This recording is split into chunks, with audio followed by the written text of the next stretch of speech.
National Herald विवाद में कांग्रेस को हमेशा के लिए राहत मिल गई है। बीजेपी नेता सुब्रमण्यम के हाथ हार लग चुकी है। निर्दोष कांग्रेस को झूठे केस में फंसाया गया। राउज एवेन्यू कोर्ट ने फोड़ा ईडी का भांडा, या फिर गांधी परिवार के लिए कोर्ट का ये फैसला 4 दिन की चांदनी। नमस्कार, आप देखना शुरू कर चुके हैं 10 संकेत लाइव और मैं हूं आपके साथ समीक्षा पांडे।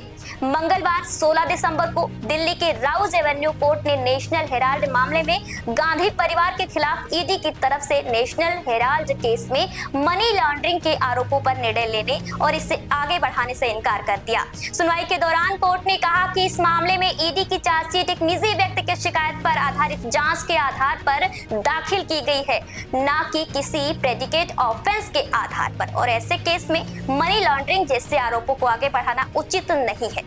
हालांकि ईडी ने भी साफ कह दिया कि हम इस केस के लिए ऊपरी अदालत की सहायता लेंगे।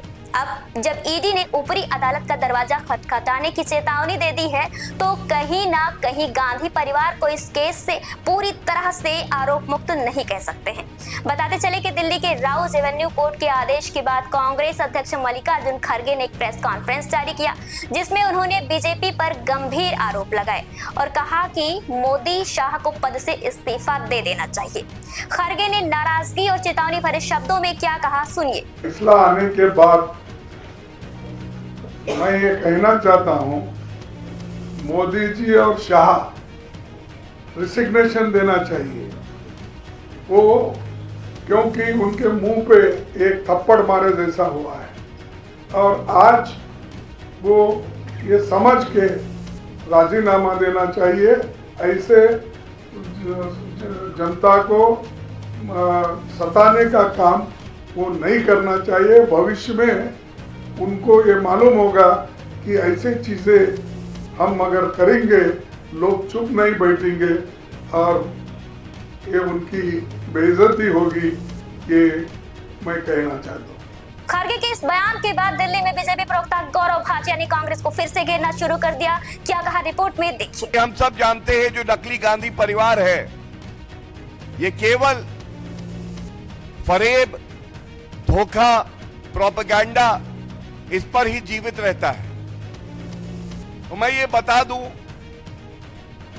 2 मामले। पहला मामला एक प्राइवेट कंप्लेंट जो कि फाइल करी गई सुब्रमण्यम स्वामी जी द्वारा, और इस प्राइवेट कंप्लेंट में धाराएं क्या थी? धाराएं थी 403 dishonest miss appropriation of property, 406 criminal breach of trust, और सबसे जरूरी 420 चीटिंग, धोखाधड़ी। ये आरोप लगे सोनिया गांधी और राहुल गांधी। ये पहला मामला है। आज सवाल यह है, क्या ये पहला मामला निरस्त हो गया? क्या ये खत्म हो गया? तो तथ्य यह है कि ये जो पहला मामला है, इसका ट्रायल अभी भी चल रहा है। ये तो रहे बीजेपी और कांग्रेस के बीच आरोप प्रत्यारोप, लेकिन बता दें ये जो नेशनल हेराल्ड मामला है, इसके बारे में थोड़ा जानकारी दे देते हैं। साल 2012 में बीजेपी नेता सुब्रमण्यम स्वामी ने दिल्ली के पटियाला हाउस कोर्ट में एक याचिका दाखिल की थी, जिसमें गांधी परिवार और कांग्रेस के ही मोतीलाल वोरा फर्नांडिस, सैम पित्रोदा और समन दुबे पर बड़े घाटे में चल रहे नेशनल हेराल्ड को पैसों की हेराफेरी और धोखाधड़ी से खरीदने के आरोप लगाए थे। स्वामी के मुताबिक इन लोगों ने दिल्ली के बहादुर शाह जफर मार्ग स्थित हेराल्ड हाउस की 2000 करोड़ रुपए की बिल्डिंग पर कब्जा किया था। हड़पने का अर्थ है कि 2000 करोड़ की बिल्डिंग को सिर्फ 50 लाख में खरीदा था। फिलहाल स्वामी के इस आरोप में कितनी सच्चाई है, ये तो वक्त ही बताएगा, लेकिन कांग्रेस लगातार इन सभी आरोपों को निराधार बता रही है। फिलहाल के लिए इतना ही। बने रहिए 10 संकेत लाइव में। मिलते हैं नए अपडेट्स के साथ। नमस्कार।